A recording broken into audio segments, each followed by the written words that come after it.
Hello, beloved new faculty, and welcome to Naropa University. My name is Kurt Hubin, and I'm Naropa's Human Resources Director. We're very excited to work with you and to have you as a part of our community.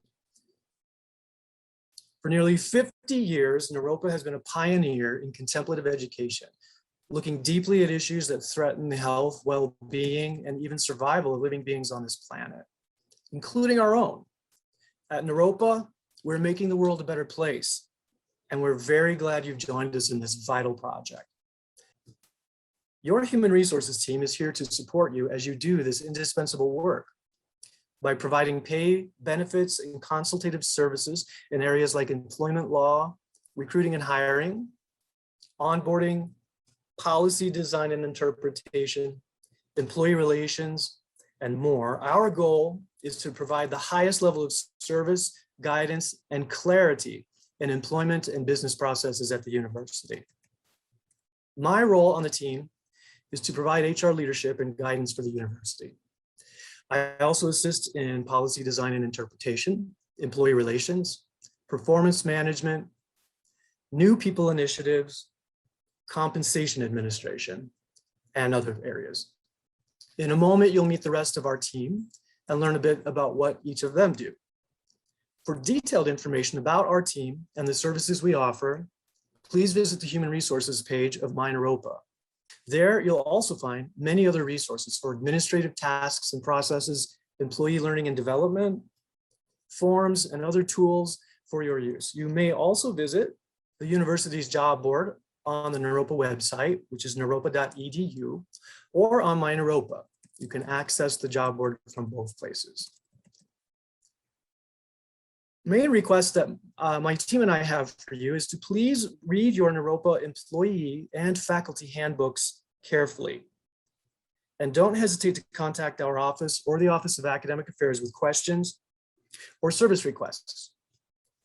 Answers to most employee questions can be found in those documents, and we're always available personally to assist as well.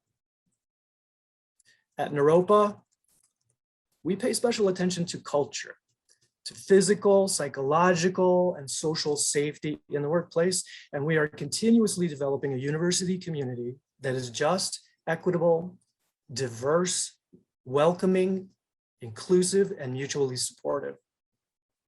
As you engage in the life of the university, please remember that our culture is ours to define. Your contributions to Naropa's culture are invaluable and very much needed. Together, let's make Naropa University an employer of choice in the region, a place where people want to be, where they can evolve and thrive while engaging in right livelihood and right relationship. Again, welcome to Naropa. We're very happy you've arrived.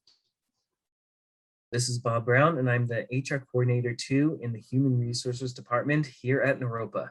My main duties involve recruiting, hiring, and the onboarding of new hires with the JEDI initiative in mind.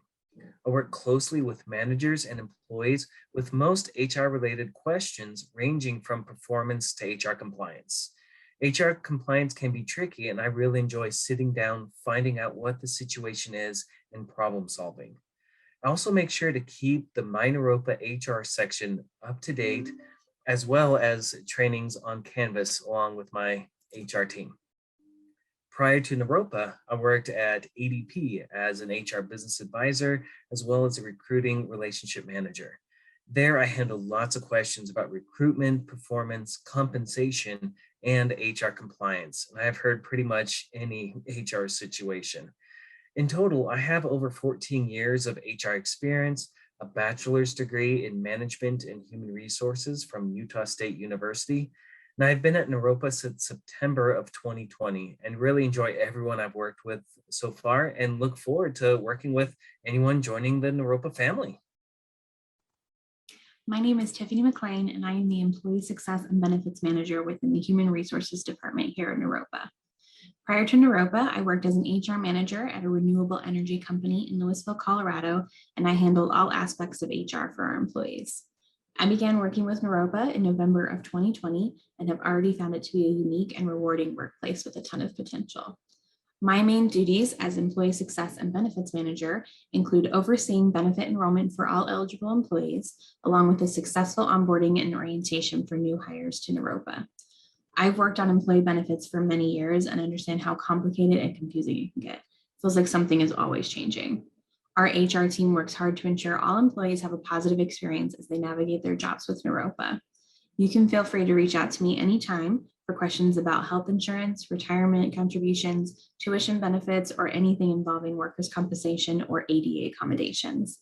I also manage leave benefits such as sick time, FMLA, which is the Family Medical Leave Act, maternity, and other types of unpaid leave. I'm always happy to help answer your questions, or if it's something I'm unable to help with, I will make sure we get you to the right person or department. I'm happy to welcome you to Naropa and wish you the best of luck in the coming year. My name is Heidi Hauge, and I am the HRMS manager at Naropa University. That means I work with human resource related data and business systems.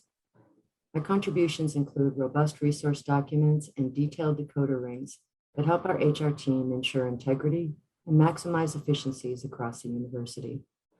I also work extensively with semester course assignments and the interdepartmental communications required to link faculty and support staff to their specific courses, and bring over 20 years of data and business system experience from the nonprofit, private, and public sectors. If you are looking for information about HR data, reporting, or course assignments, please let me know. And if you're just not sure who or even what to ask, I'll do my best to help you sort things out. Welcome to the Naropa community. Hello, my name is Jackie Stevenson, and my role here with HR at Naropa is Human Resources Coordinator. I spend the majority of my time working with and supporting hiring managers with the creation of job descriptions, requisition requests, and advertising for those positions.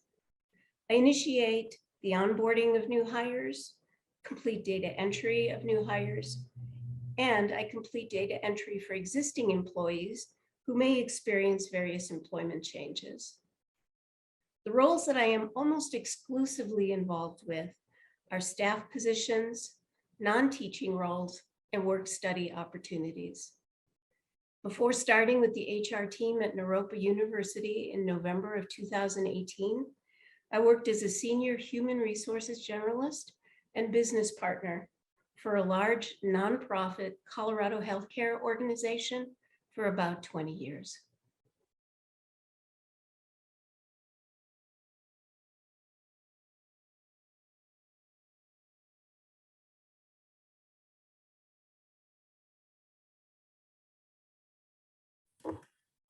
Hello and welcome to Naropa. My name is Sherry Polly. I am the Director of University Libraries, and I am here to briefly help you get acquainted to our website so you feel comfortable at least knowing how to navigate to the website to find information and resources, and then get in touch with us when you can't find what else you need.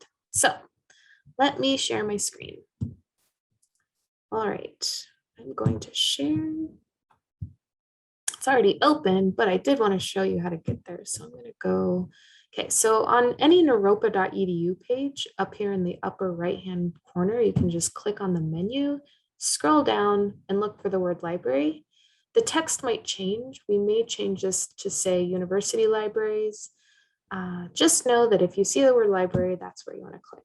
You can also find us on My Naropa. If you use My Naropa, go to Student Links, under Academic Support Services, click on Allen Ginsberg Library. This is a picture of the Allen Ginsberg Library on 2130 Arapahoe Ave, so the Arapahoe campus. It's considered or called the main library at times because it's the largest and it was the first one. And this is why sometimes you'll see the library called Allen Ginsberg Library. We do also have two other campus locations, the Paramita Library and the Nalanda Library. For fall of 2021, the Allen Ginsberg Library will be open, and so will the Paramita. The Nalanda Library will not be open as we adjust to being in person and offering in-person services after being gone for about a year and a half. So please bear with us. We'll get there. It's going to be a great year. I'm going to scroll down here and show you the most important thing, in my opinion. So anytime you need to get in touch with us, if you can't find information you're looking for here, or you were asking around and you don't know how to do something, how to make a request, how to find a resource, please just email library@naropa.edu. And that will put you in touch with all of the library staff. We're a really small staff, there's 5 of us. And so we all know, or well, let's put it this way, most of us know the answers to most questions that we'll get. And so even if you know, for example, that I'm in charge of something specifically, I highly recommend emailing this email address, because I might be very busy for a day or two, or another staff might be. And so someone else who can also answer the question will be able to respond to you in the most timely manner possible. So please email library@naropa.edu with any of your questions, and we would love, love, love to help you. That's what we're here for. So I'm going to scroll down. I'm not going to click into all these pages. And the reason for that is because the naropa.edu website was just given a big facelift about 2 weeks ago, and not all of our pages have been updated. So I'm just going to show you the Finding Research Resources page, because in my opinion, this is one of the most important pages, since it houses all of our online resources. In the future, you will be able to get into pages like the Patron Services page, so you can look in there and click on faculty or adjunct faculty to find out how many items you can check out and how long they'll be available to you, and that sort of thing. And also we'll have information in course reserve forms here. If you need those before, you can just email us and we can send you the form. So if you need to put books on reserve, please email us. We will send you the form. So right here, Finding Research Resources. This is the area where you're going to find all of our online resources.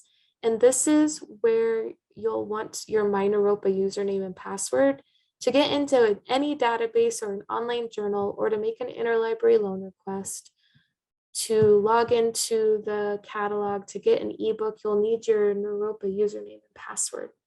So this is where you find all those important resources. And before you learn your password, or you have it saved and bookmarked and have it stored in information in your computer, you'll just want to have that with you when you're trying to access these things.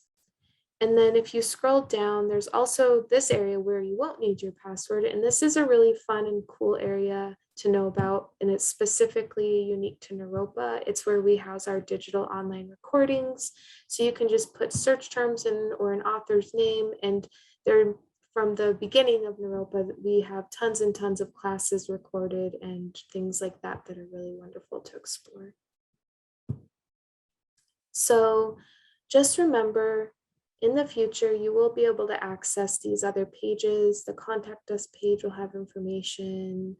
Our hours and locations will be up to date. And for now, any questions you have, please contact us at the library@naropa.edu email address. And know that we are online 8 a.m. to 5 p.m. currently. And there's this little short tutorial here as well, where you can access information about how to get into those online resources I showed you. And yeah, until then, and until we get to meet in person, which is super exciting to think about, please just be in touch and have a wonderful rest of your summer. Thank you.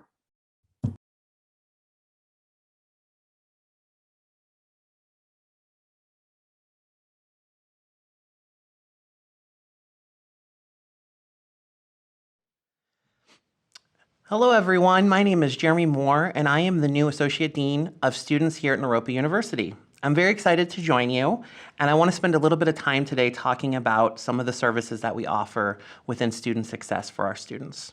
So first, I want to highlight that oftentimes when we're getting referrals for things like our care team, which I'm going to explain a little bit more here in a minute, we oftentimes have to find out what the best reactive solution could be. And oftentimes that means that we need to be fairly responsive in thinking through the unique needs of our students and challenges or barriers they might be facing. But what I'm here to talk to you about a little bit today is how we can also move to trying to be a little bit more proactive in our approach by making sure that we're all working together and collaborating. So collaboration is really important to the work that we do in student success and in student affairs. And for those of you who might be new to the university, or even those of you who've been around for a while, we've gone through a bit of a rebranding over the last year. So what was previously known as Student Affairs is now known as Student Success, and we now are part of a new division, the Division of Enrollment, Marketing, and Student Success. So just in case those of you who've been around for a while are like, what is student success? That hopefully will explain a little bit about what our division is. So part around collaboration is that when we are working to support our students, and also sometimes our students might be challenged, how can we work to collaborate and center on them and their experiences? So I like to look at this through a couple different lenses. How can we as staff and faculty help support our students? How can the students support themselves? And how can we create a system of agency for them? And then also, how can we pull in other stakeholders such as community members or even sometimes family members or chosen family for some of our students to help support them through a collaborative process. Earlier, I mentioned proactive support. And so I want to outline a couple of the ways that we try to work to proactively support our students. And this is through a whole bunch of different departments and also with each of you and the hard work that you're going to be helping with this year with our students within the classroom and even online for some of our students. So proactive support services is going to show up in a couple different ways through student affairs or student success, academic advising, the writing center, our accessibility resources and services, counseling support, and training opportunities. And our students are not just static beings, they're dynamic beings, and there's a lot of things around their well-being that we need to work to support. And so here I have a wellness wheel, and I just wanted to talk a little bit about how here at Naropa, we really work to try to support our students both in and outside the classroom in all these different dimensions. So our students are not just showing up in the classroom or with campus life opportunities, they're showing up in all of these different ways. And so our goal within student success is to try to find ways that we can proactively or responsively support them in all of these different dimensions. And a lot of times that might mean referrals to different campus partners such as yourselves. Or in some cases, you might be referring students to us as well. So this slide here demonstrates the variety of different resources and services that we offer on campus, but also the different referrals that we work through. So I'm just going to kind of highlight a couple of these very briefly.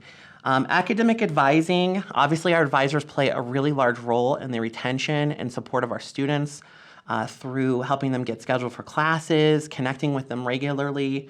We have some new systems such as a Lucian colleague and advise and recruit that is helping us better manage our student enrollment, but also to help us better advise our students through responsive communication planning and anti-melt strategies. Basically, these systems help us do our job and scale our resources so that we can be more high touch with each individual student.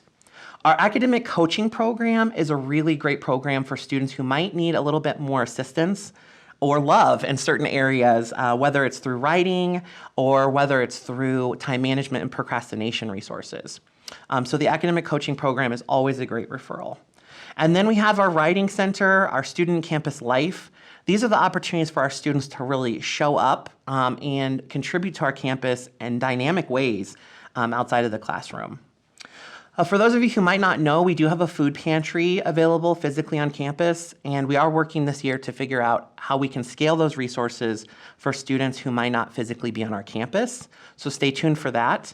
But the food pantry is managed through our campus life department through Stefan Taylor. So that is a great resource for students who might be navigating food insecurity.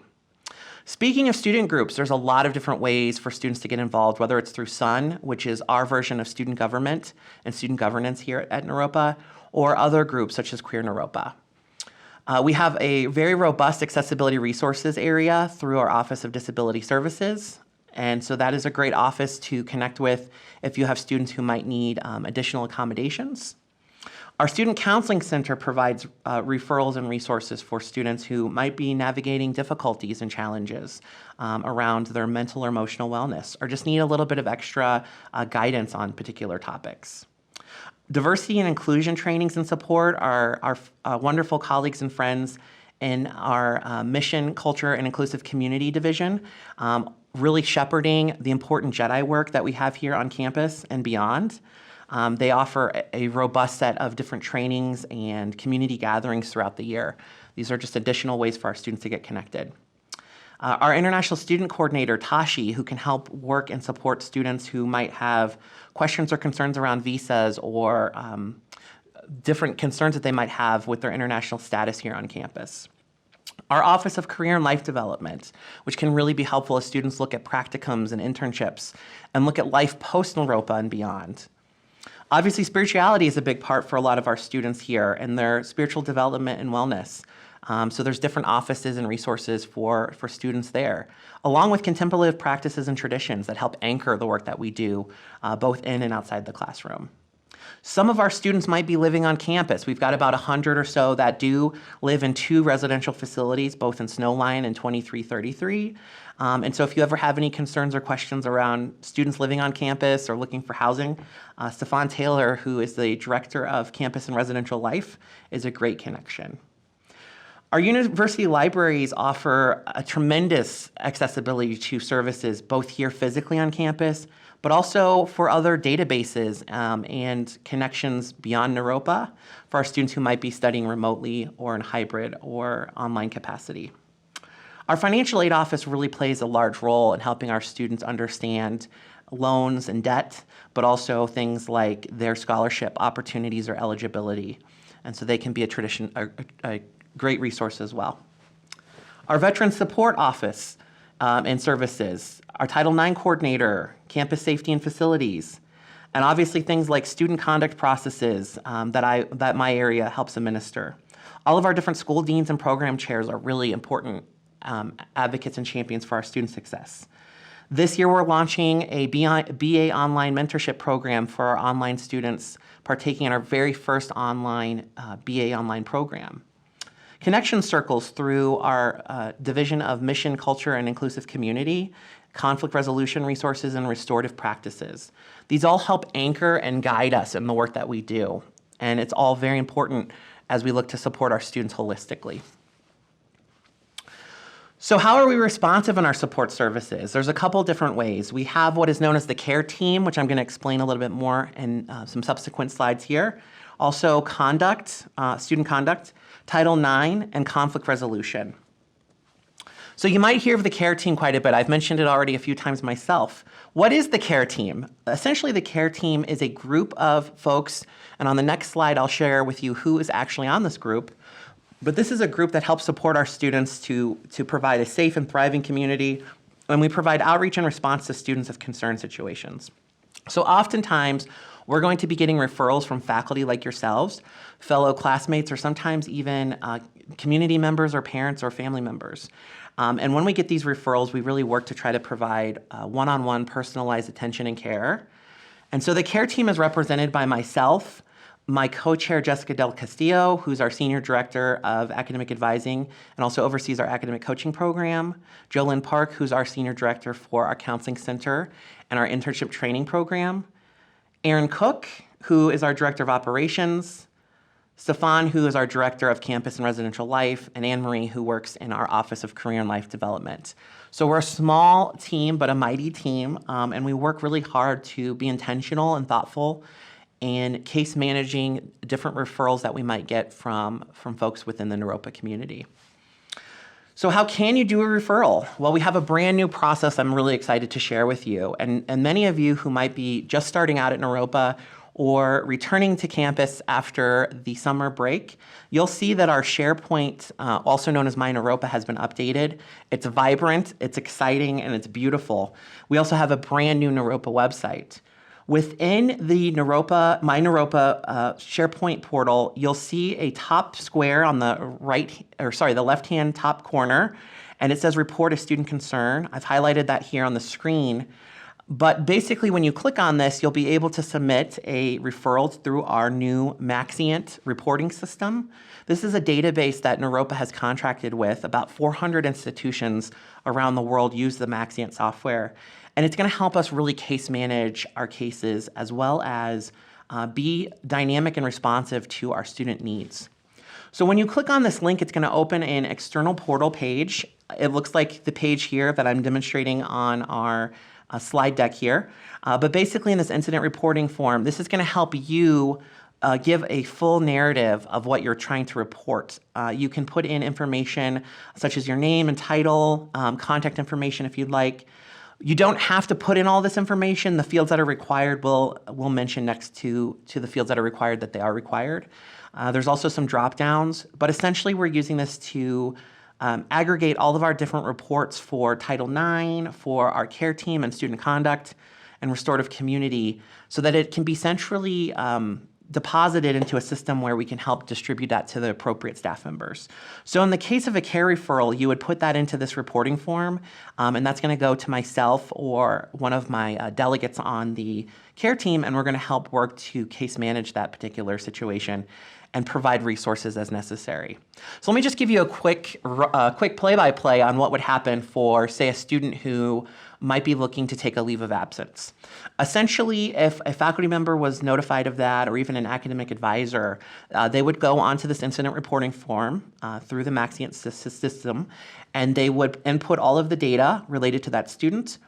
And what would happen then is they would then complete that form, and it would come to me, and I would go through and we would distribute and delegate that out to the appropriate party, whether it was an academic advisor or another person such as financial aid or the registrar, to make sure that that situation was completed for the student. And oftentimes we're going to do additional follow-up as well, because students might have more than one challenge that they might be encountering. They might have a housing or food insecurity issue or a need for counseling resources. So we would work with them to provide those resources as well if needed. So we're really trying to do high-touch, personalized outreach to the best of our ability, but we talk a lot in our team about scope of care. So what are we able to do within our realms of influence to support students? And being a small institution, there is limitations on sometimes what we're able to provide. So we'll do our best to provide everything that we can while also instilling a sense of agency and championing for the students' wellness and support from within, from themselves, to really make sure that they feel ownership and empowered to make changes or to work to resolve their challenge. Okay, so sometimes folks will say, well, how do I know who needs care? How do I know when to do a referral? So I have a couple things here, and this is not an exhaustive list, but just some things to really pepper folks' thoughtfulness around maybe when to do a referral. What I want to say before I get into the weeds here is that you can always do a referral and you can always consult with our team. I've got the email address for the care team at the very end of the slide deck, and I'll go over that, but you can always email us at studentconcerns@naropa.edu. We're always happy to consult with you. So if you've noticed changes in a student's behavior over time, that might be a good example. A student appears withdrawn, sullen, upset, or not themselves. Maybe they've engaged in aggressive or inappropriate behaviors, whether it's in the class or on Zoom. They're repeatedly violating boundaries you've set, or they repeatedly fail to comply with requests. Or say it's a student that's really good about attending class and turning assignments in, and suddenly they've just disappeared. If that's become a pattern, we would really encourage you to reach out to us so that we can maybe try to do a check-in with them and just see where they're at. And this is going to be really important for those of you teaching hybrid or remote or online students this semester and next year, because sometimes the touch points are going to look a little different than our in-person touch points. So what happens when you've done a referral? It's going to be reviewed by case managers within our care team. We're going to respond to that based on assignment of urgency. And I just want to mention this is not an emergency situation referral. So if there's a need or concern around self or community, or medical emergency, I'm going to encourage you to contact 911 or emergency responders, but certainly put in a referral after that student or community member has been taken care of so that we can do follow up on the back end. Just know that this is something that traditionally is going to be checked and referred to during business hours, so response may not be as quick on the weekends or after hours. Since these are staff members that are working oftentimes during the day. It doesn't mean we're not going to respond sometimes after hours or on the weekend, but just know that this is not really intended to be for emergency situations. We also have an on-call line for campus facilities and operations. That's a 24-hour line. And in our residence halls, we have an RA on call and also a full-time staff member on call 24 hours a day. So those are also some great resources as well. Please know that student information, just like anything else here at Naropa, is protected by FERPA. So you won't always be able to know the outcome. So if you refer something to us, we're not always able to follow up and say, this is what's happened with this particular situation. We will do our best to try to provide information as we're able to, and we like to work off of what is known as a need-to-know basis. So is it important to share with different parties for a need-to-know basis. So just know that that's where we're operating from. And our goal is to really make sure that students know that our process is transparent, but that we're trying to be good stewards of their information and their right to privacy as well, not only through FERPA, but also just because a lot of times students are concerned who knows about their challenge or their situation when a referral might be done. So we would always encourage you to talk to a student, potentially if you can, before doing a referral. Now I'm going to go through very quickly just some things around student conduct and Title IX. These fall under areas that we would call community standards. So our goal with community standards is to really get students to look at their active responsibility as being a part of a larger community. And that includes not only community responsibilities and more global responsibilities, but also active responsibilities as an individual. So within all of these different things, it's getting the student to understand, that there's going to be different requirements and different restrictions and things sometimes based on our student code of conduct and our student handbook. And those might differ from spaces such as a classroom to, say, spaces in, for example, our residential settings where a student might be living on campus. There's going to be specific things for the residence halls that are not going to be the same for some of our community spaces on campus or some of our classroom spaces. At the same time, community standards and the student code of conduct extend to our students that are attending classes remotely or attending classes online as well. So that's something that's really important to keep in mind if you have disruptions occurring on a Zoom or a student might be saying inappropriate things, whether it's via a verbal comment or whether it's via a chat comment, for example. So some of our guiding values I want to share with you today is we really work both as a care team, but also with our student conduct process to build capacity for student well-being and community resilience.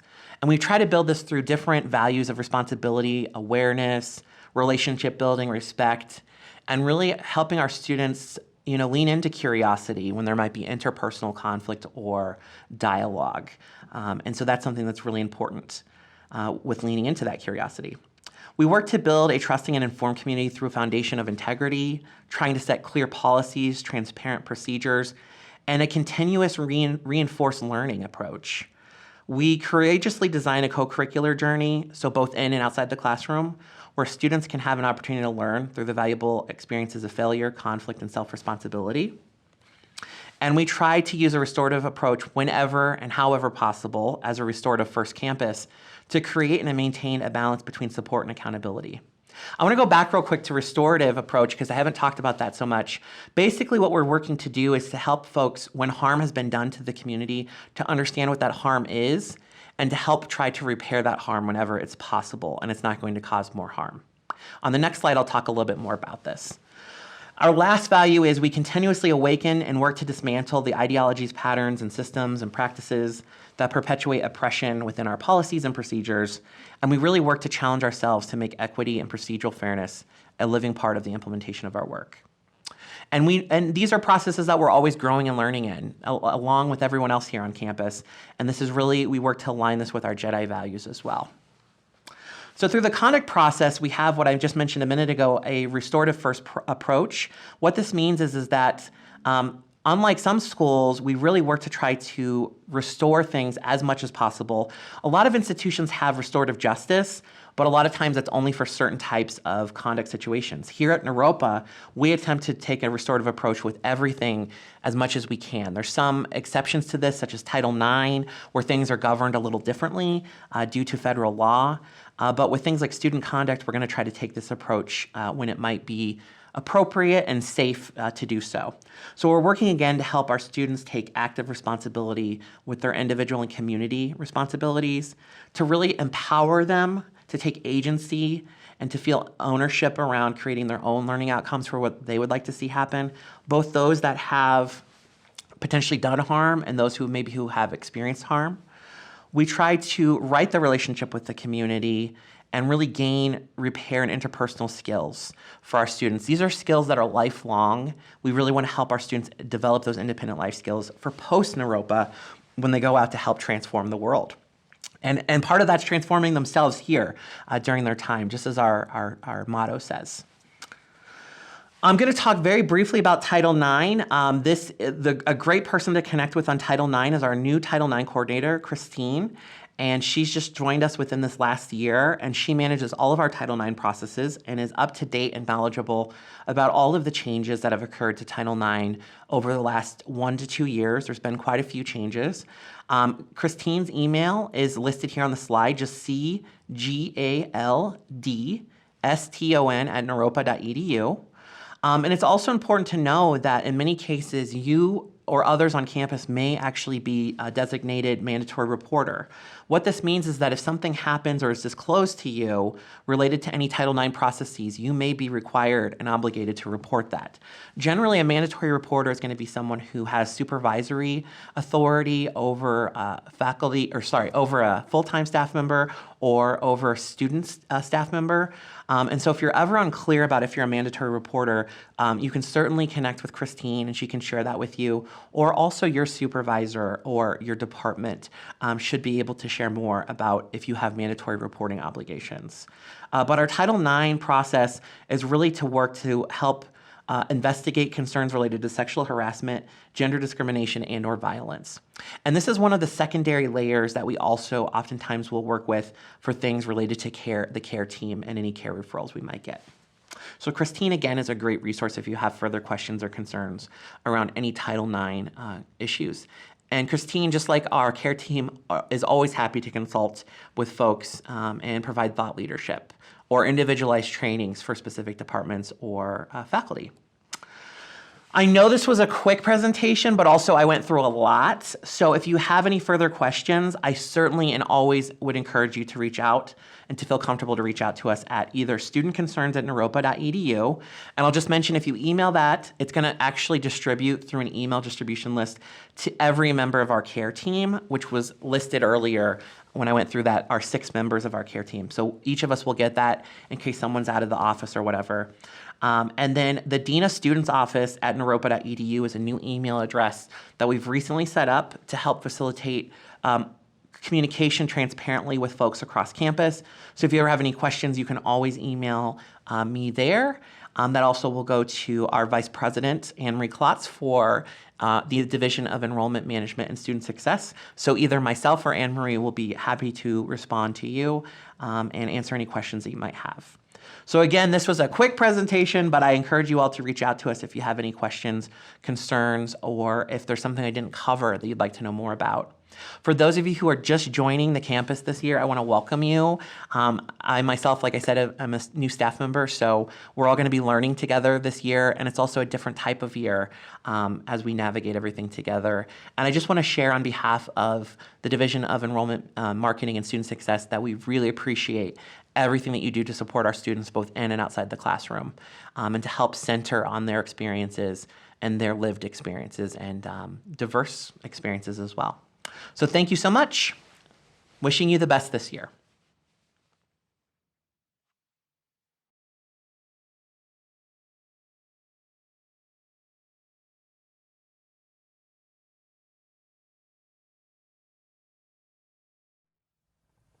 Hello, Naropa faculty. My name is Moises Hinojosa.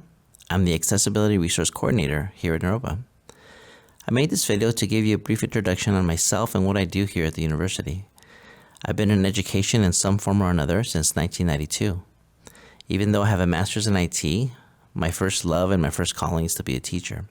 So I'm here to support you and the students to be successful while holding them accountable. I also want to take a moment to point out on the SharePoint page where you can find resources that will help make your job a lot easier. If you look at the My Naropa page, the very second link after My Naropa says Student Links. Underneath that it says Student Success, and the first available link is called Accessibility.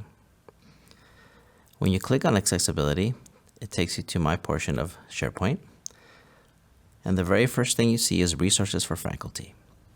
There's a short 15-minute video, It's an excellent resource for you to support the students and to be in compliance with ADA law. The specific details on accommodations starts at 1 minute and 28 seconds if you're in a real hurry. These 4 accommodations that are mentioned are the most common ones. This obviously cannot be an exhaustive video because that would take over an hour and a half of training. But this video is very helpful. I'm going to show you a short portion of it. If I click on either the link or the mini player right here, expand the window, and I'm going to just forward it to 1 minute and 28 seconds, or 26 actually, just so you can see what this video will contain and see if it's relevant for you.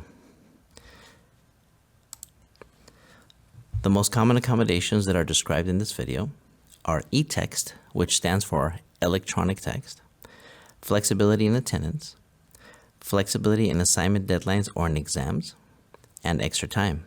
It can be either 1.5 times of extra time or 2 times extra time. So that would equate to 150% time or 200% time. If you go to this menu and you ask yourself, or you say to yourself, my student has accommodations that are not listed here, then by all means reach out to my email, which is available on this same website that we were exploring on SharePoint, or call me, leave me a voicemail, and I'll get back to you, or schedule a Teams call, whatever's more convenient for you. I'm here as a resource to support you and the students while holding the students accountable.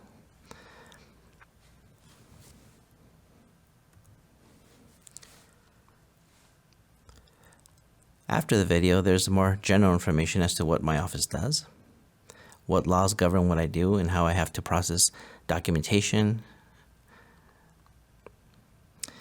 There's also an excellent resource here on what is considered a disability. You might have students that have a disability but do not believe that their disability qualifies them for any kind of support or services. So this gives you a nice little general description of what qualifies. In the middle column, we also have disability and higher ed scholarships.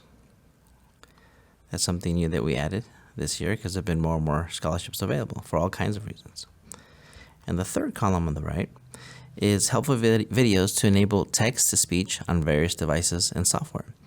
Several of your students will not have visible disabilities. They may have something like dyslexia or traumatic brain injury that affects their ability to be on the screen or to focus or to decipher the written word.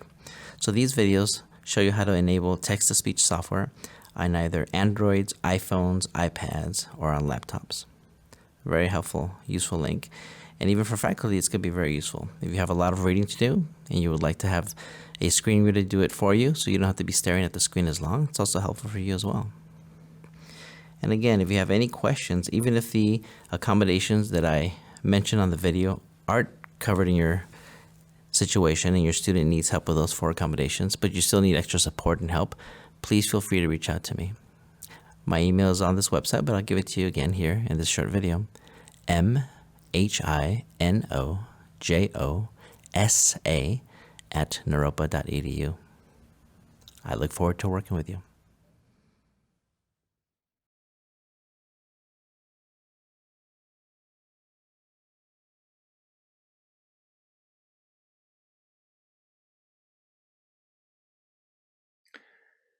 Hello, everybody.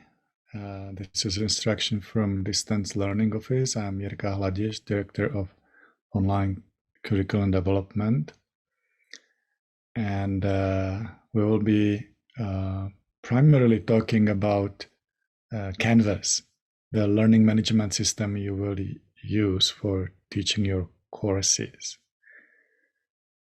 here at Naropa, whether they are residential or hybrid or online in any modality. But I will also touch base on a few other points in the beginning, beyond Canvas. So it all starts with you signing the contract with Naropa so that you will teach in the following semester or year. Then the signature here triggers a series of events which include you getting a message from Naropa IT, I guess, with your Naropa email address and user ID and password. Once you have that, then you should definitely go to this page here, naropa.sharepoint.com, which is my Naropa. And this is your entryway or portal to all internal things Naropa, which I will not go through here, but I will just mention perhaps one, which is email. So you will get your Naropa email address from the portal, from my Naropa, for example. And you can also go in this left-hand side upper corner to the app launcher for other applications from Office 365 suite. And one of those many apps is called OneDrive. I will click on it here, which is the Naropa internal file sharing system, which is very handy, especially for uploading and sharing video files, but for archiving any files you might have. So under your account, you have a folder under your name, which you can organize in this way.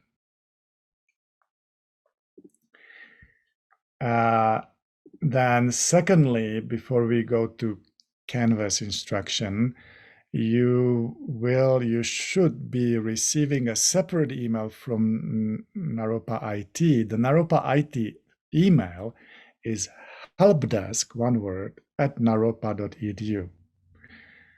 So from this email or from their director, you should receive the invitation to log in into your Zoom account, Naropa Zoom account. So you will use Zoom for real-time teaching, if necessary, a video conferencing system, and you will use Canvas for asynchronous support for your Naropa teaching. So Zoom and Canvas are two separate entities. They support each other. Zoom is for real-time teaching, and Canvas is for asynchronous instructional support for your teaching. So once you receive such an email with the information on how to access your Naropa Zoom account, then you can go to this page, which is naropa.zoom.us. naropa.zoom.us. And then you click on sign in. And again, through the single sign-on, using the same user ID and password, you get to your Zoom account, which you can go to your profile and you can set it up as needed. We will not go through that here. And use it for real-time teaching instruction, video teaching instruction, perhaps in connection with the OWL technology in your classroom, perhaps.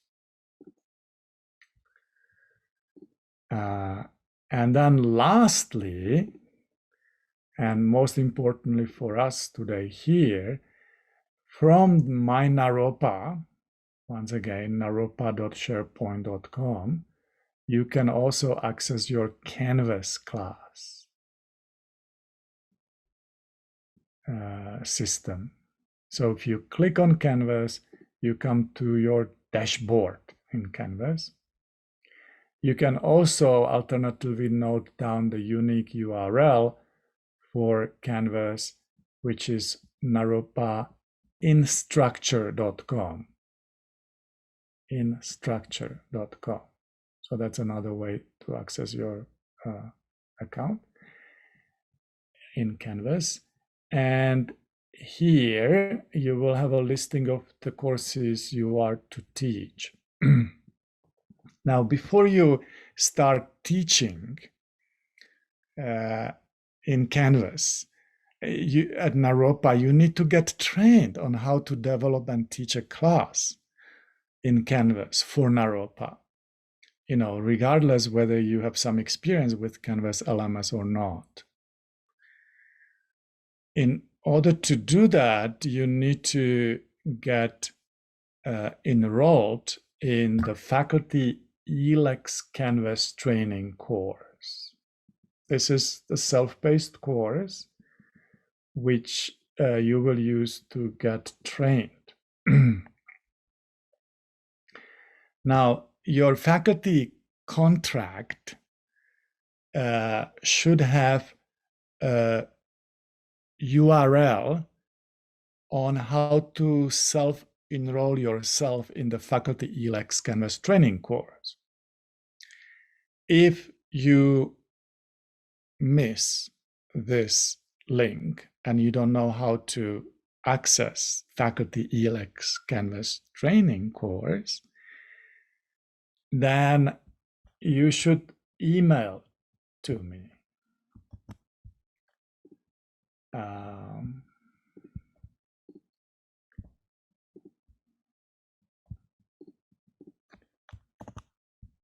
At this email address, Jirka, Jirka, @naropa.edu. Jirka @naropa.edu.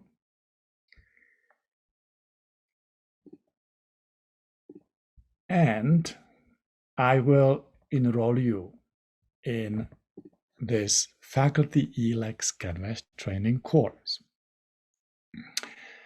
This course is a hands-on workshop. It's not passive. You will be asked to practice the skills you are being taught in your private sandbox course. To get you set up with your sandbox course in Canvas, once again, you need to email me at jirka@naropa.edu to set you up or to create such a course for you. So once you have these two things, once you are enrolled in the ELEX faculty training course and you have your sandbox course in Canvas, then you will be ready to proceed through this self-training course.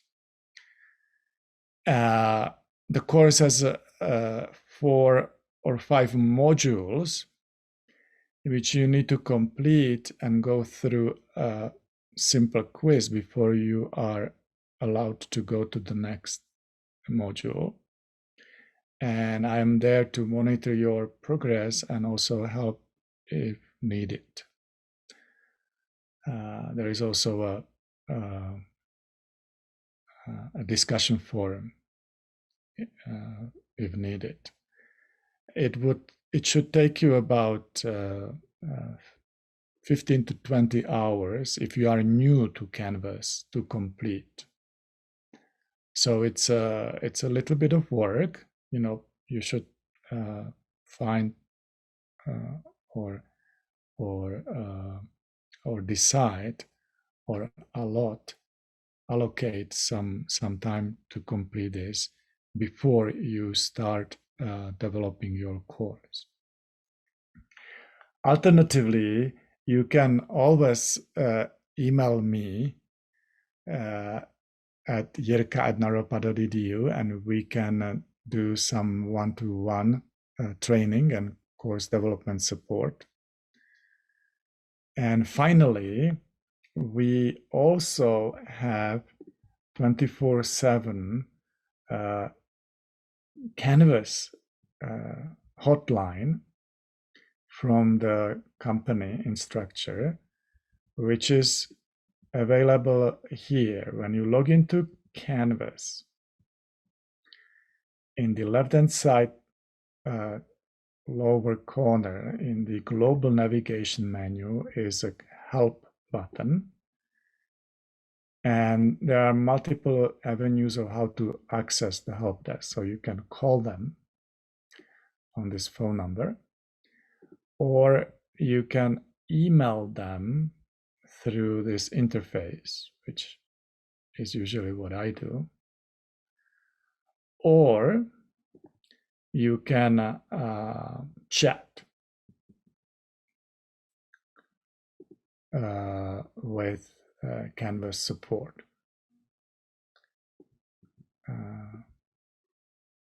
And so that's what we have here as a support for you to get you started. So I think that's all I wanted to say in the beginning. And you can always contact me if you need any additional support. And I'm wishing you all the best and good luck in teaching at Naropa University. Thank you.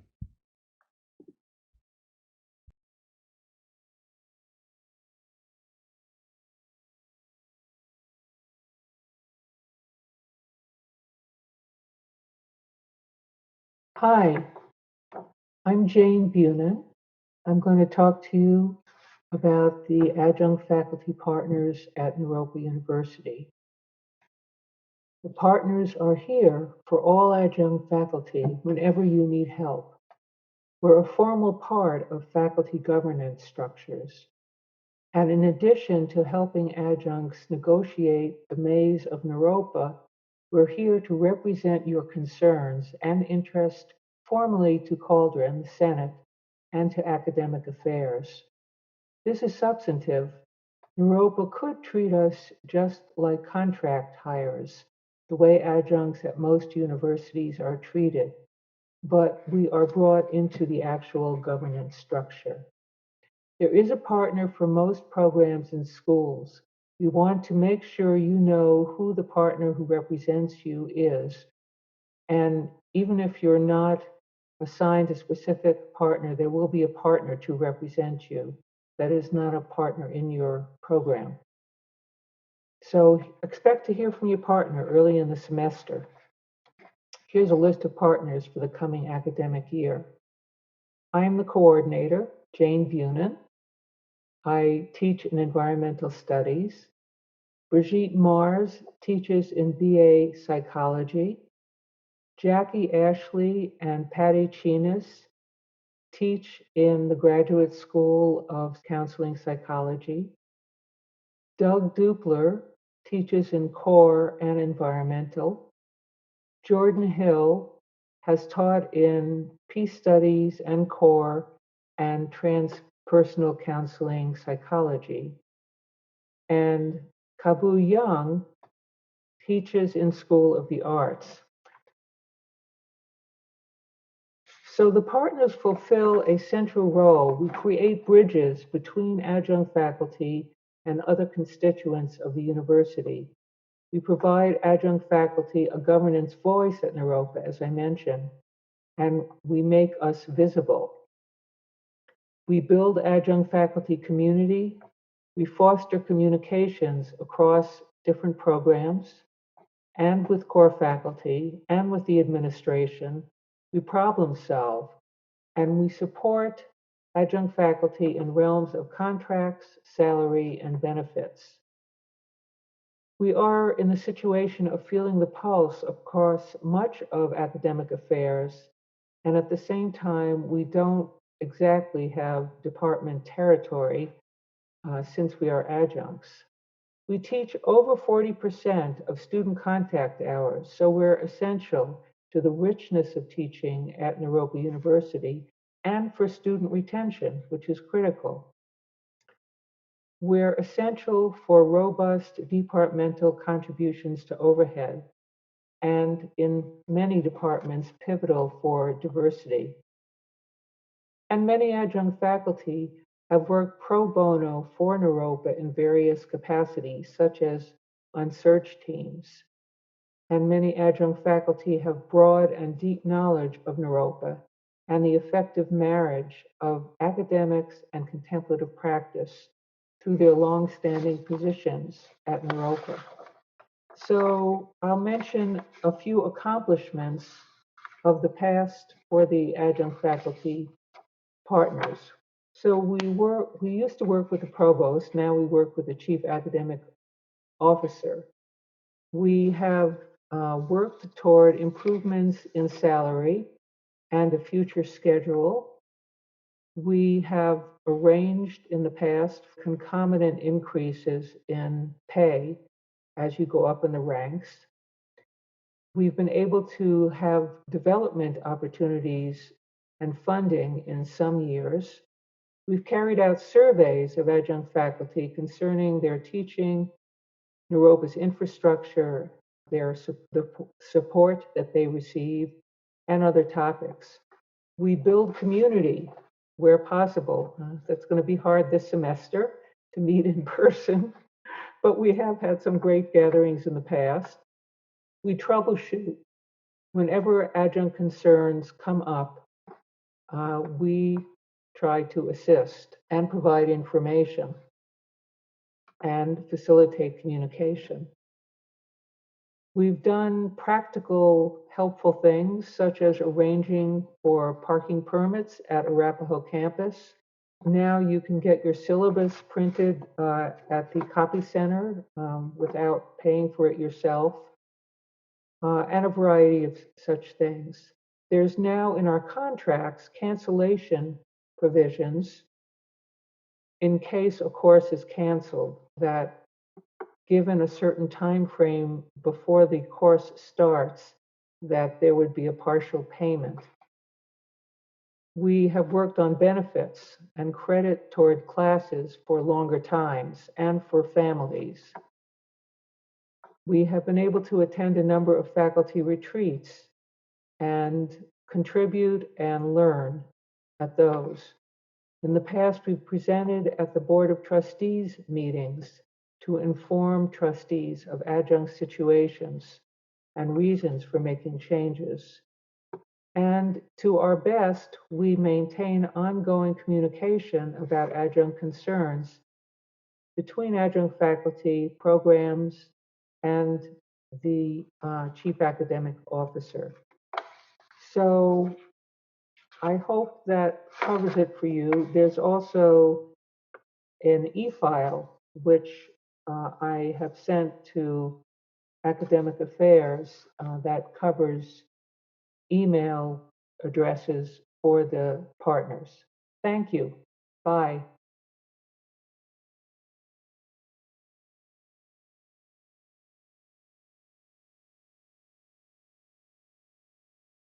Welcome everyone to this segment on fostering sustainable and regenerative community for your new faculty orientation. My name is Michael Bauer. I'm the Director of Sustainability at Naropa University.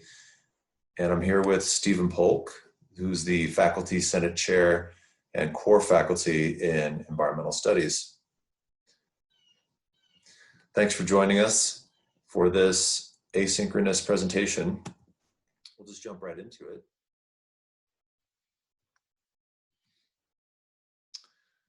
A little bit of contact information. My email address, mbauer, and Stephen similarly, S. Polk. And we're looking forward to getting to know each and every one of you as closely as possible on your journeys as new faculty here at Naropa University. I started in January of 2018. I had a little bit of background at Naropa through some of the activist work I did in the 2000s with students at Naropa. And then, Stephen, you've been here a bit longer, I believe.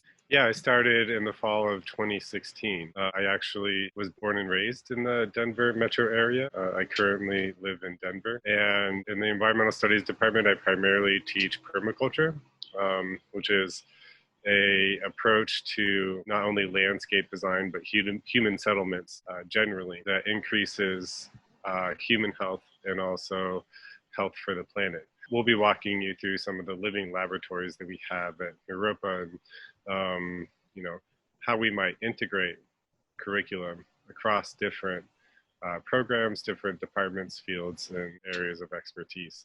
So really looking forward to that. Does taking the permaculture courses offer, can you get a basic permaculture certification through your courses? Yeah, so there are 2 courses that you must complete in order to earn your certificate. The first is Intro to Permaculture, and then the second course is Permaculture Design. But after completing these 2 courses, you will earn a permaculture design certificate. Well, thanks, Stephen. Since Stephen brought up being from Denver and being a Colorado native, I'm from Indiana. And I grew up in Illinois and I moved to Colorado in '96. Moving on to what we're going to talk about today, sustainability is more of a buzzword now probably than it has been in the past 20 years. And it's typically one of the classical approaches is this business model. It was brought about by some economists in the World Economic Forum and the UN, where instead of focusing singularly on the financial bottom line, they brought to bear this idea of, well, actually what we're trying to do is improve life for society and the environment as well as the economy. And at the intersection of those 3 is sustainability. That's the sustainable development or business sustainability model. Our model, and you can also think of it as sort of 3 concentric circles where, and this isn't necessarily our philosophy, but a lot of thinkers in sustainability think in terms of the economy being held by society and everything being held by the ecology, which is the source of all of our life. The way we think about it at Naropa is similarly the ecology holding all life and supporting everything that we do, and then the society being our container as a community. But the way that I build the architecture for the Office for Sustainability at Naropa is by rooting everything in personal or purpose sustainability, in humanity.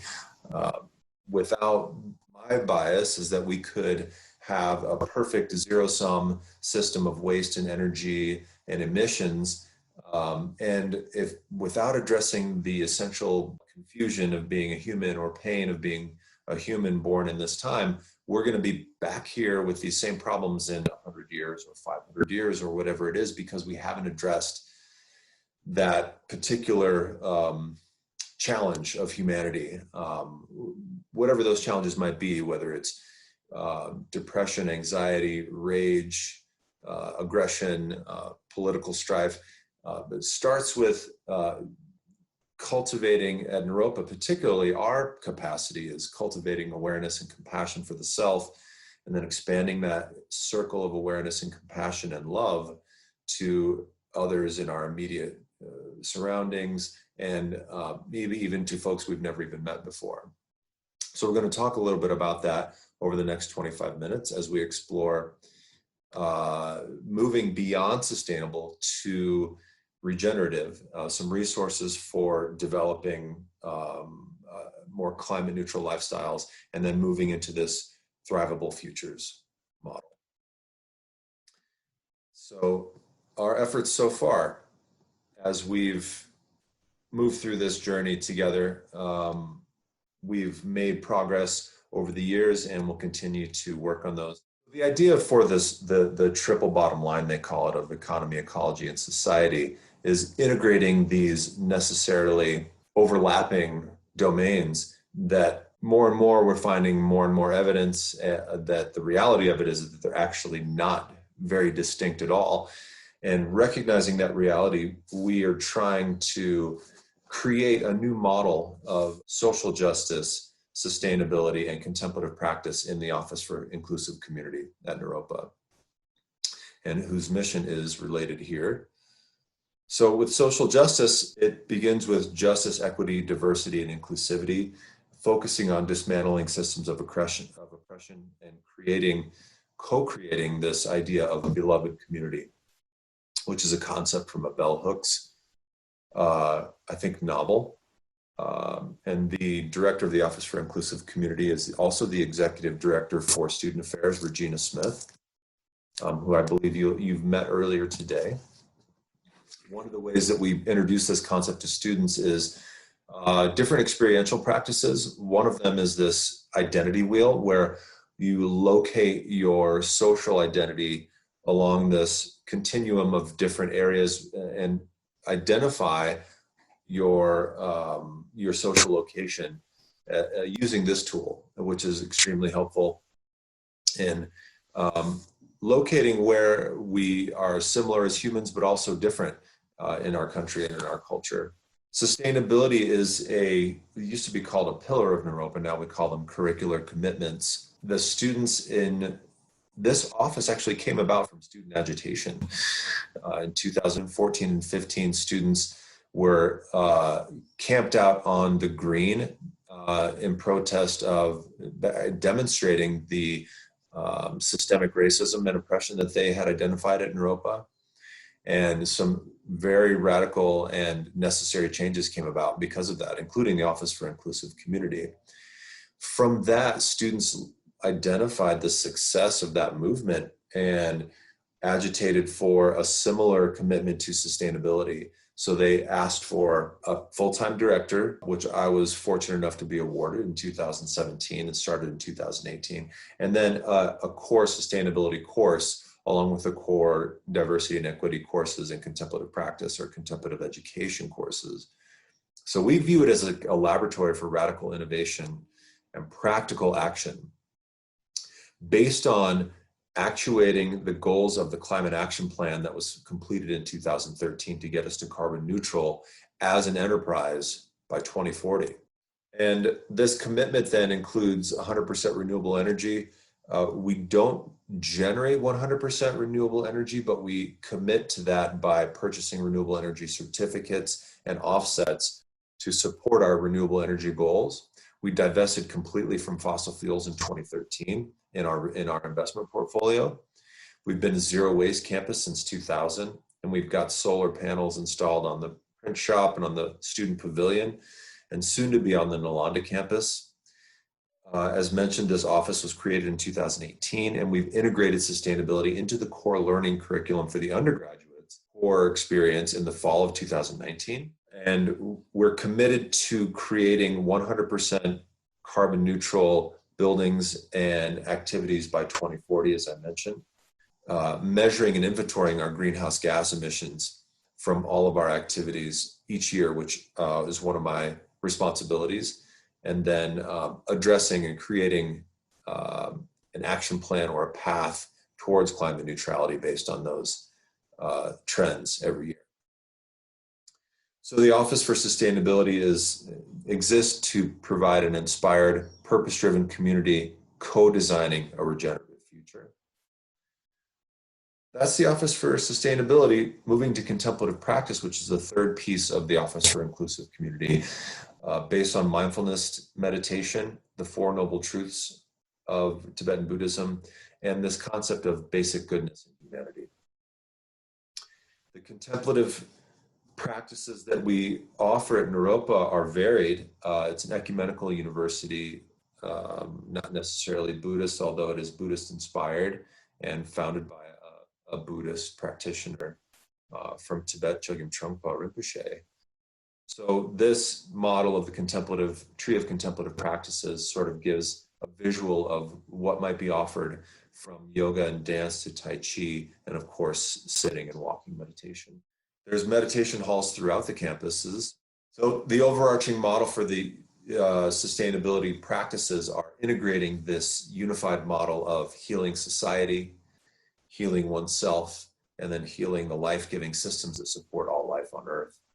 That is social justice, self-investigation, and ecological consciousness. And at the intersection of those three, we might develop this new concept that we could call deep resilience or regenerative community. Regenerative meaning moving beyond sustainable, because the question is, it begs the question, sustainability does, of what are we sustaining? Could we actually move beyond that to regenerate what's been degraded, our degraded social ties and communities? So some resources to get you there. We've got sustainability every day, meaning zero waste stations throughout the campuses, outside of every classroom and outside in the common areas. So you can separate your compostable organic materials from your recyclable plastic, paper, aluminum, and steel. And of course, the landfill materials that can't be recycled or composted. The first step in those is always reduce and refuse, refusing single-use plastics and reducing our consumption are the most efficient, least cost ways to eliminate unnecessary waste. Not always possible.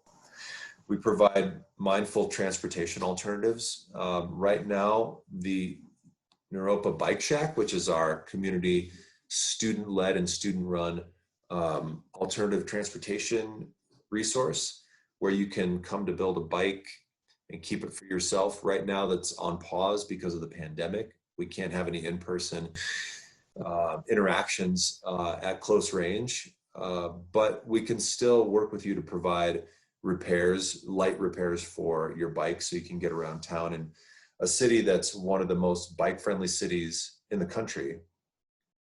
If you'd like to ride your bike more, but you just need an adjustment on some things, you can email me or email naropacycles@naropa.edu.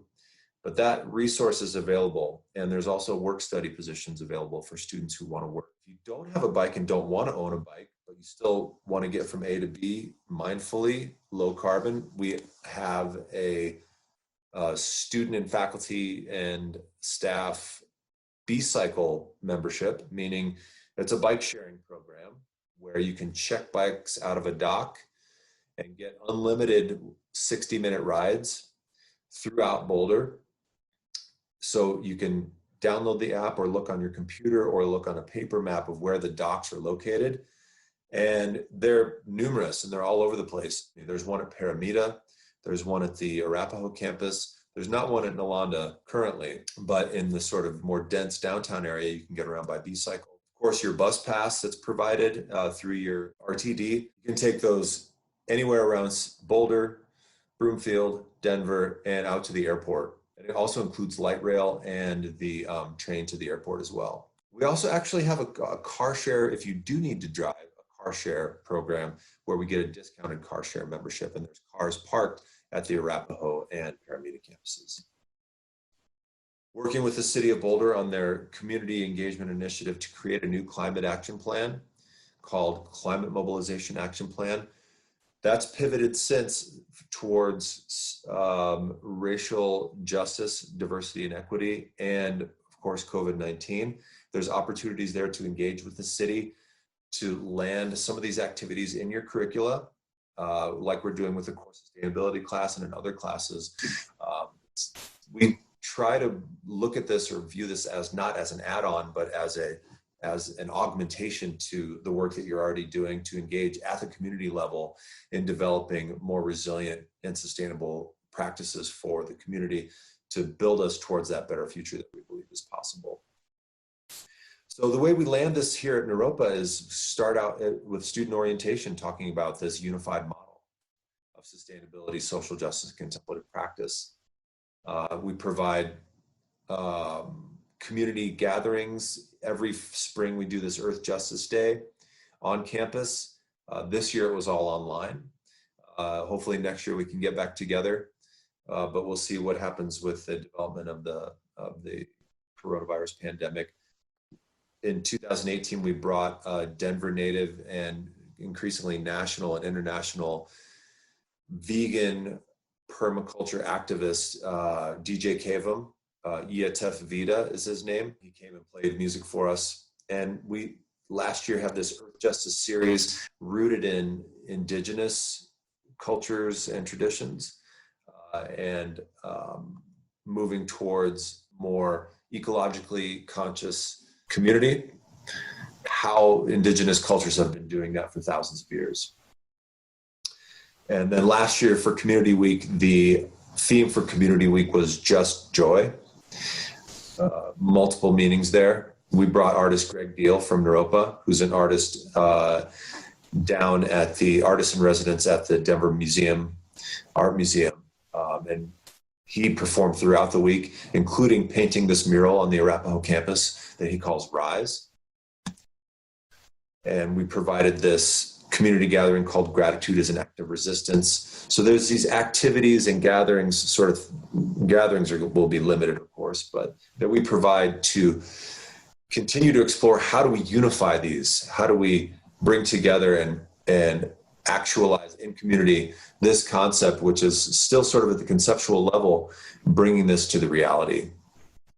So the old story is one where humans are the problem, we're a cancer on the earth, and we live in this sort of linear reductive model. The new story is moving beyond sustainable to regenerative, from reductive to synthesis, and from oppression to liberation. That new story is what we need because we're stuck in this old story that's decadent, and we need a new narrative to help guide us into the future. So it's a new way of being. And that way of being is going to be continued here with passing the mic to you, Stephen, for Thrivable Futures. Great. Thank you for that, Michael. Thank you for all the work that you're doing. And I think Naropa is on the cutting edge of becoming a sustainable, truly sustainable and regenerative campus, in large part to your work. So thank you for that. And thank you for the presentation. And my part is going to be fairly brief. And we're just, sort of talking about thrivable futures. It's basically based on this idea that what we do now will determine our future.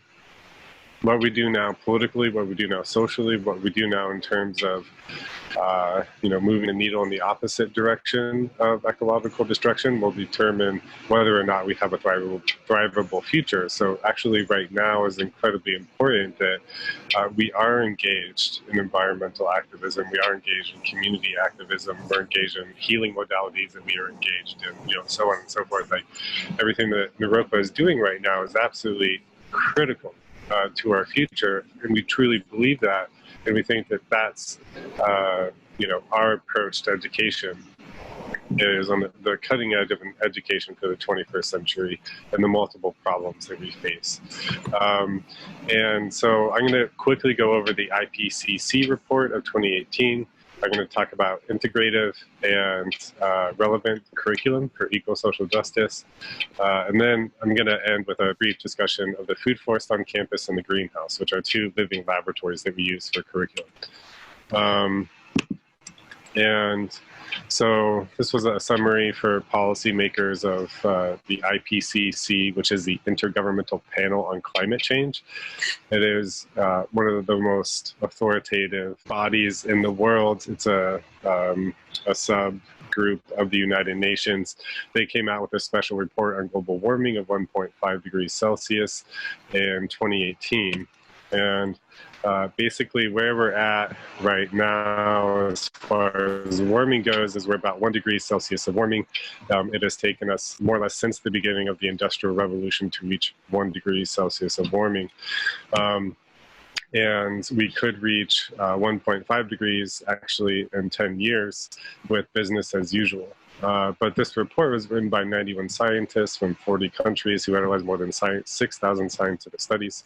And yeah, 1C warming so far, 1.5 degrees Celsius in 10 years. At 1.5 degrees Celsius, higher risk of damaging impacts, even runaway global warming. So it's actually, at 1.5, we have a higher risk. At 1.6, it's even higher, 1.7, and so on. 2 degrees Celsius is actually, many scientists agree, incredibly dangerous.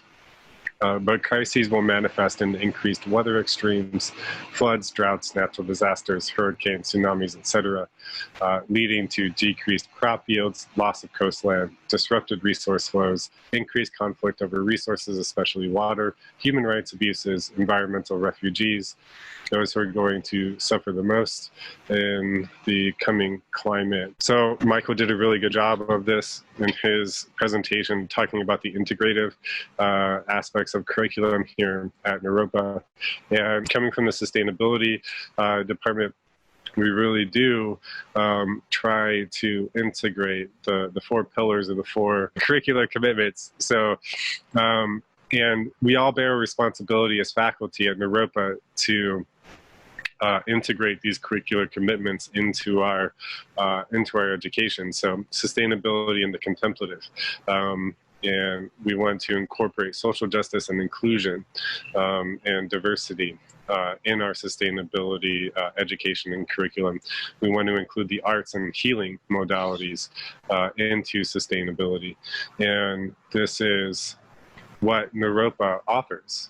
Its unique offering in the world of higher education is a commitment to teaching across all of these different curricular commitments. And I'm gonna we can talk, or yeah, I might come back to that a little bit more, but whatever program or department or field that you're in, we absolutely need to be also incorporating sustainability into that, as well as social justice and inclusion into that, as well as, you know, contemplative education, arts and healing into that. And if you have any questions about how to incorporate sustainability, or maybe you want to take a class out to the food forest, maybe you're in, you know, psychology or one of the healing modalities, and, you know, how might you incorporate like permaculture or gardening as, you know, a healing modality, or how might you incorporate the arts or social justice and inclusion into, you know, urban agriculture or something like that, please talk to me and I'm happy to share ideas. And, you know, relevant, of course, you know, we want our education or our teaching, our curriculum, our pedagogy to be relevant. And how I understand this is empowering students to meet the challenges of today so that they may thrive in the future, whether personally, socially, professionally, politically. And, you know, we take that seriously in the environmental studies department, especially with climate change sort of breathing down our neck. What skills and knowledge do students need right now in order to be effective actors to create the futures that we all want, that we all need, that we all deserve? So those are some of the questions that we consistently and constantly ask in the environmental studies department. And here are some of the living laboratories that we have on campus, and we invite you to participate in these. But the Naropa Food Forest site began in 2015, and actually over the course since I came on in 2016, we've been slowly changing it and evolving it. And this spring and summer, actually, we were able to work remotely and, you know, individually on campus to build out the food forest more and more. I think this summer alone, we planted well over 50 different plants, herbaceous, perennials mostly, some bushes, as well as some annuals as well. And this is what the food forest site looked like in 2014. This is now what it looks like in 2020. And this just sort of, yeah, there's a lot to be said here. And we're still working on the aesthetic aspects of this design. But in permaculture, permanent agriculture, permanent culture, the sustainable, this regenerative approach to landscape design and human design of human settlements, aesthetics don't necessarily factor high on our list of criteria by which we make decisions. What does is form and function. So with form in permaculture, we want to replicate the forest. And so you'll see multiple different layers of space being taken up in this forest. And then function. So a lot of the plants that we pick mostly provide for human needs, whether in terms of food or fiber, you know, pharmaceuticals, and so on.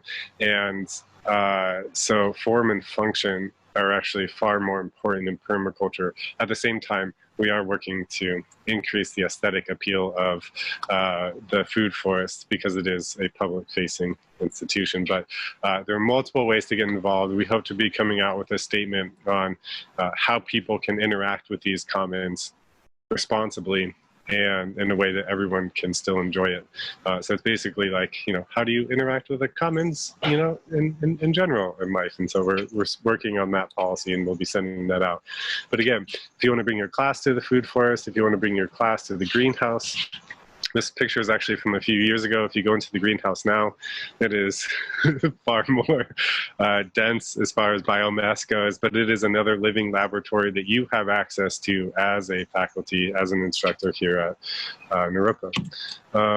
And that is about it on my end. Thank you. That was great, Stephen. Thank you for a really comprehensive and insightful approach to what we're trying to do over here. And I would just echo what Stephen said. I'm available to talk about sustainability across the curriculum and our approach to it and sort of the tools that we've developed so far, and encourage you to explore the living laboratories that Stephen has outlined here.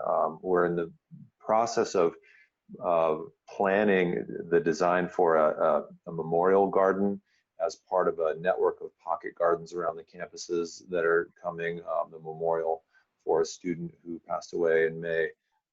And that's in the just elementary stages right now, and maybe creating a partnership with CU to build a greenhouse on some CU property just adjacent to Naropa property.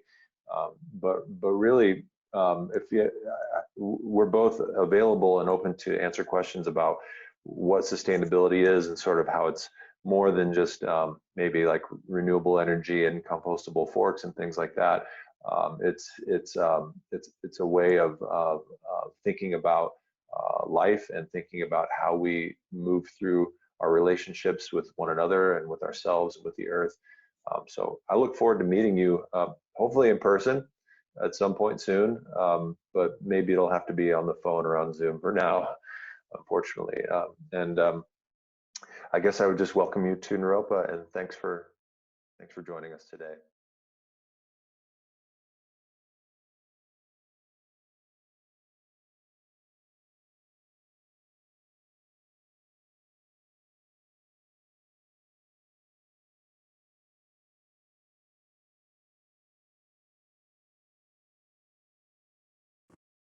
Hello and welcome to Entering the Culture and Traditions of Naropa University.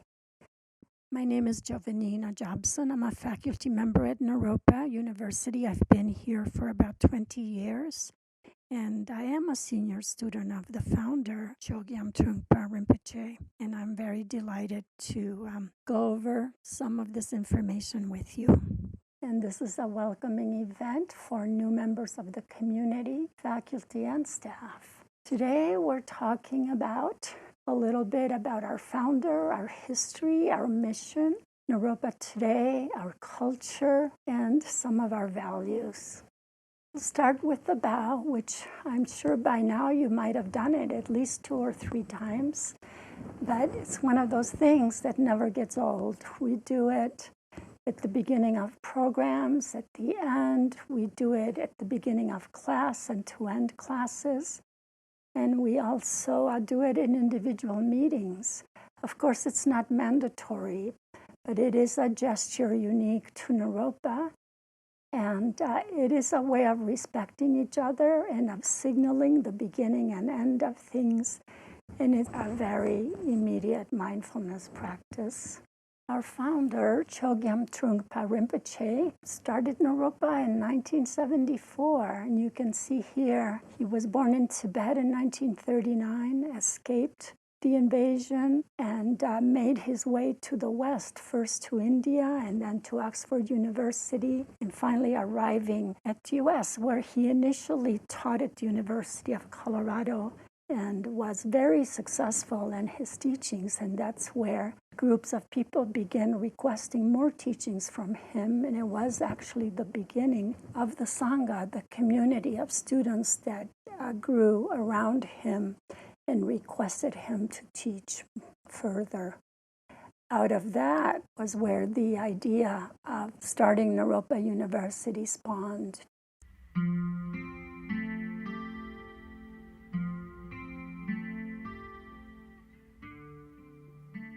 What we knew in the founder, in Trungpa Rinpoche, was somebody who was spontaneous all the time, unpredictable all the time. And therefore, what Naropa is today, when it's at its best, I think, is that it's unpredictable, it's spontaneous, it's creative.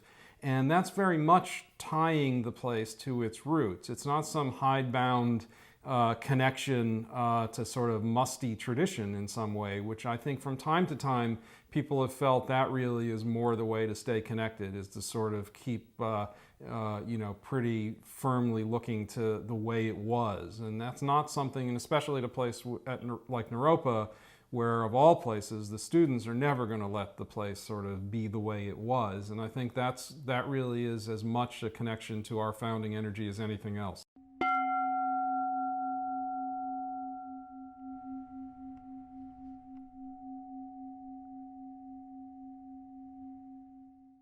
So regarding the beginnings of Naropa University, as you might have heard, it started in the summer. And nobody knew what to expect.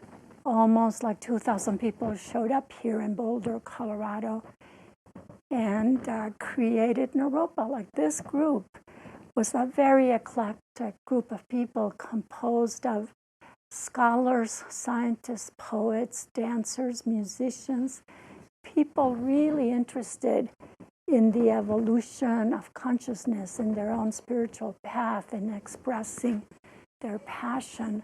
So it was quite a wonderful, amazing group of people, inspired by Trungpa Rinpoche and his lectures on a daily basis, as well as Ram Dass, who taught alternatingly with Trungpa Rinpoche, and between the two of them created quite a dynamic situation that was just ripe for exploration, collaboration, and out of that developed this view and this inspiration for Naropa and its emergence from that point. And I believe that we have very much kept that kind of spirit as the foundation and guidance for Naropa University. So Naropa was established in 1974 and accredited in 1986. Naropa was named after a very famous Indian Mahapandita, or very learned person. He was a scholar and abbot of Nalanda University. Nalanda University existed for over 1,000 years in India, and it was a center of learning and renown throughout that part of the world. But the story goes, one day he was just sitting reading a text, and an old hag or deformed woman came up to him and asked him what he was doing. And he said that he was reading. And she asked him, well, do you understand the words? And he said, of course I understand the words. And she was happy to hear that. And then she asked, and do you understand the meaning? And he said, yes, I understand the meaning. And at that point, she started to beat him on the head with a stick and being very angry. And he asked, why are you doing this? Why are you so angry? And she said, because you don't understand the meaning. And so he asked, well, how do I understand the meaning? At that point, he realized that a lot had to do with his arrogance, with his confidence in the knowledge and learning that he had forgotten to really walk the talk, so to speak. And so he asked the hag for guidance, and she said, well, you should go find a teacher and you should go look for Talopa. Talopa was also a very renowned Siddha and enlightened person. And so Naropa begins on his journey. He leaves the university, leaves all his position and teaching, and embarks on a journey to find Talopa. Of course, this is easier said than done. It took him many years. And as the story goes, he was put under many trials and tribulations, which he failed pretty much all of the time until the very end, and unable to find his teacher because through his arrogance and blindness, he kept missing him all the time. So one of these stories is that there was an old dog lying in his path with leeches and just in a very horrible and painful condition, but the dog was blocking Naropa's path. And as he's approaching the dog, he just kicks the dog out of the way and keeps going. And at that point, Naropa realizes what he did as Talopa appears in the form of the dog and says, that dog was me. And so, completely humiliated and humbled, Naropa has to continue on his journey. So, the point of this is very much that learning has to be embodied, and it has to be accepted in a humble and sincere way. Book learning, intellectual knowledge is only part of the journey. And that's why Naropa, our university, was named Naropa, because of our commitment to teaching in that way that trains the whole person, heart, body, and mind. Next is the Naropa seal, and this is a symbol that we have on all our stationery, our pins that our students get when they graduate, and in our banners. And it was designed by our founder, and it means Prajna Garbha, Sanskrit word, which means a womb of wisdom, or the place where wisdom is nurtured. A Naropa education, reflecting the interplay of discipline and delight, prepares its graduates both to meet the world as it is and to change it for the better.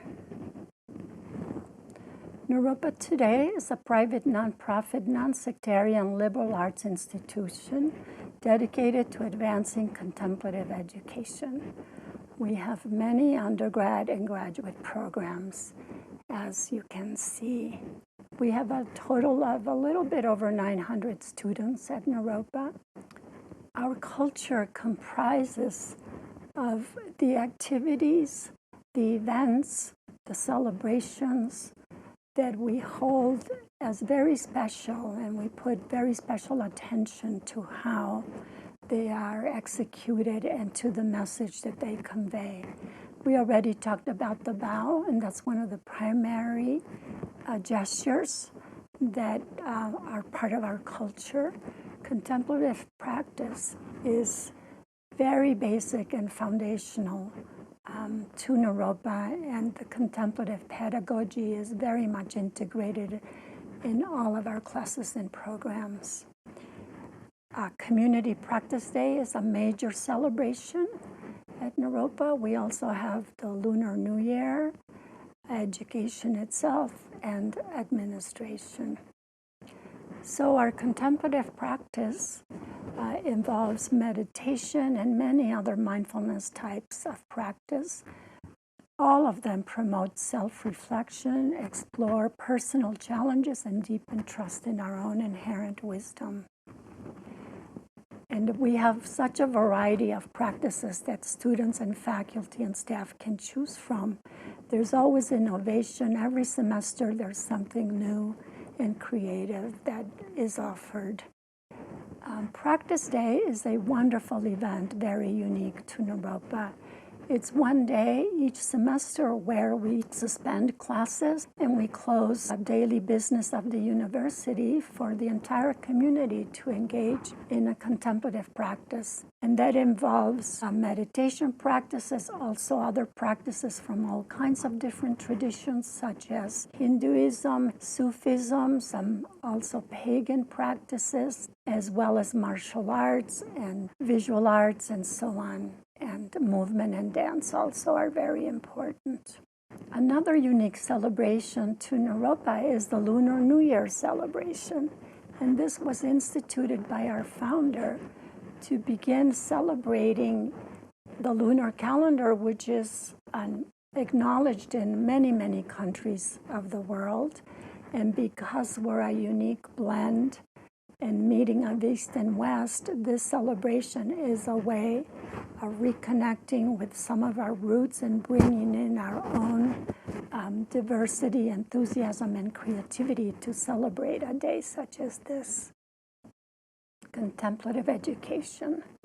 The point is not to abandon scholarship, but to ground it, to personalize it, and to balance it with the fundamentals of mind training, especially the practice of sitting meditation, so that inner development and outer knowledge go hand in hand. A balanced education cultivates abilities beyond the verbal and conceptual to include matters of heart, character, creativity, and self-knowledge. And this is a quote by Judy Leaf, one of our first presidents, and this very much expresses our mission and the view of contemplative education very well. So we have many methodologies for teaching contemplative education, and we have many explanations of what contemplative education means and is, and it definitely is not a limited view at all. We can't just put it in a little box and define it. But here are some of the concepts and objectives that we work with in terms of how education works. It enables the learner to tap into a wellspring of knowledge about the nature of mind and self.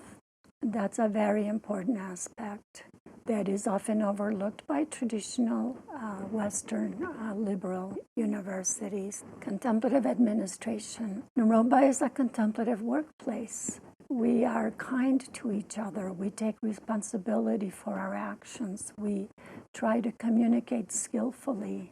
We are resourceful and generous and open-minded.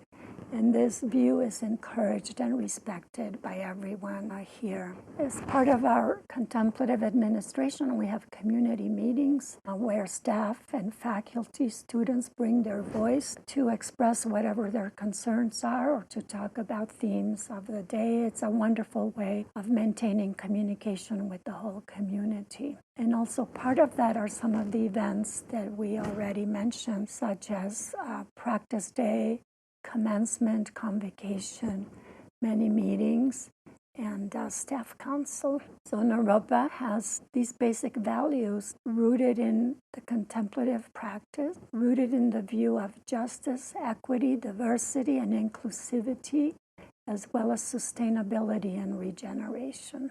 Our commitment to working with diversity is extremely powerful. It's something that's always a leading edge for Naropa University, and we have many programs and plans for this coming year to continue the development of this process at Naropa.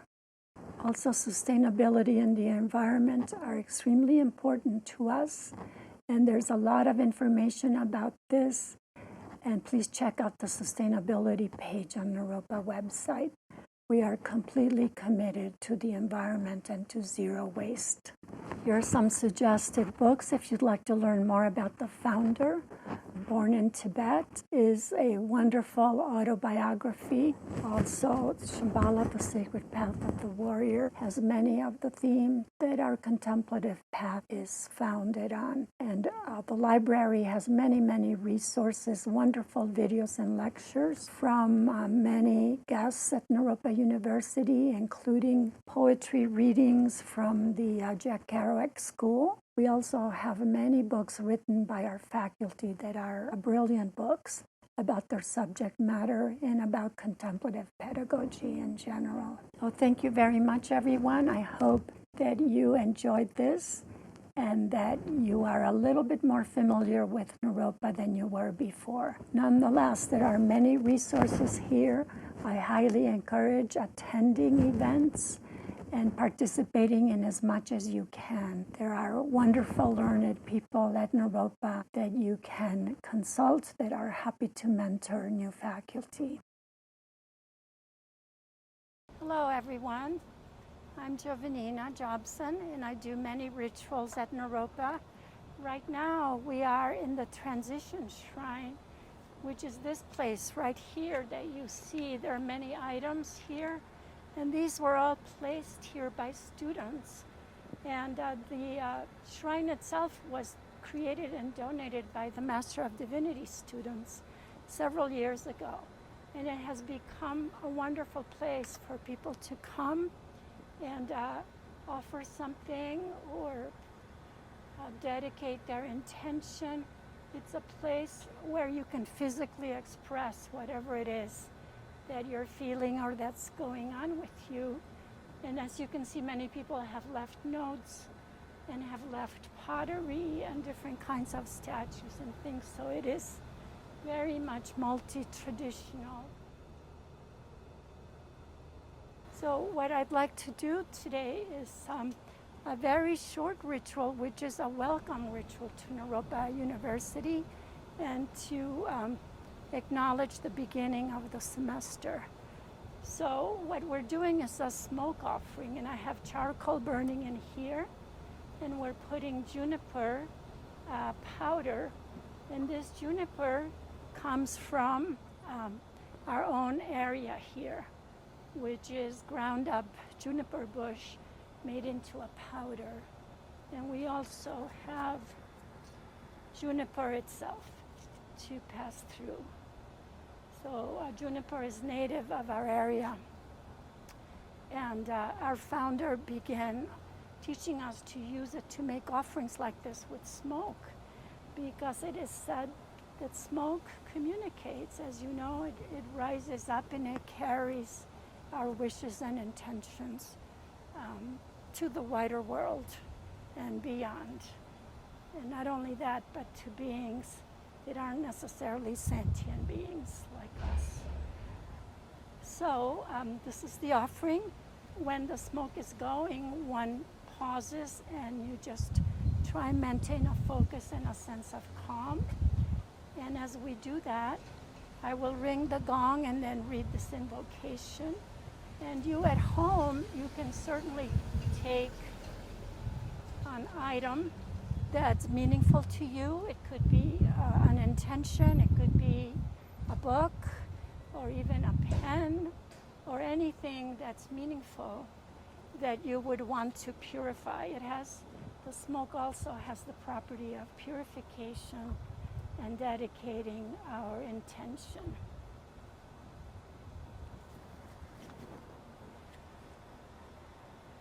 So I'm going to bow to begin.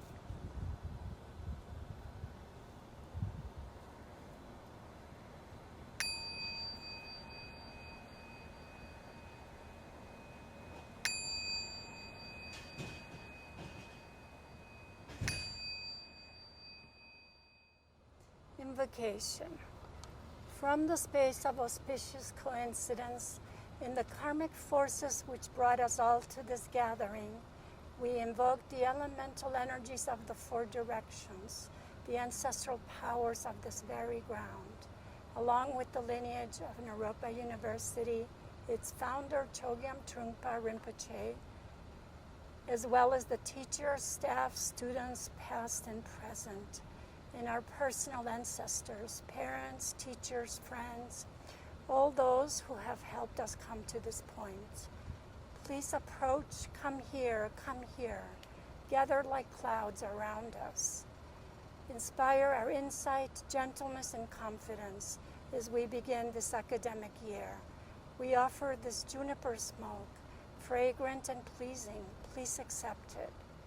Having accepted it, please empower, inspire, and open our hearts so that we may activate our motivation and enthusiasm for hearing, contemplating, and meditating, and so that we may begin to uncover our true nature as brilliant and compassionate beings for the welfare of ourselves and others.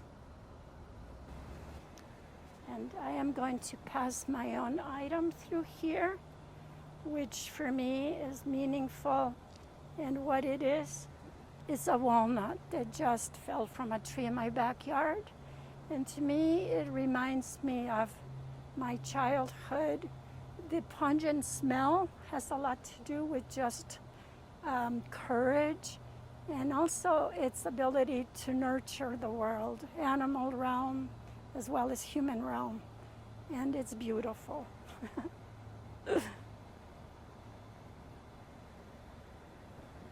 And I am also going to allow some smoke to come to my body and purify myself. And please feel free to do the same yourself. You could burn some incense at home if you want to, or burn some juniper.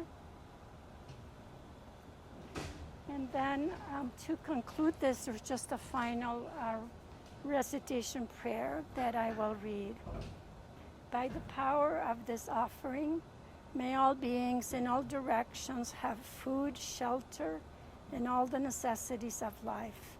May they have good hearts, good fortune, and caring companionship, be free from enmity, anxiety, disease, and strife. May all beings everywhere be filled with the feelings of loving kindness, abundant and measureless, and extend those feelings towards Mother Earth and all that she sustains. May the hearts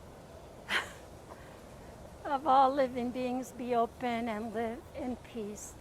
All of the hearts of people going by on their skateboards and our garbage trucks and our delivery people, all of these hearts, may they live in peace.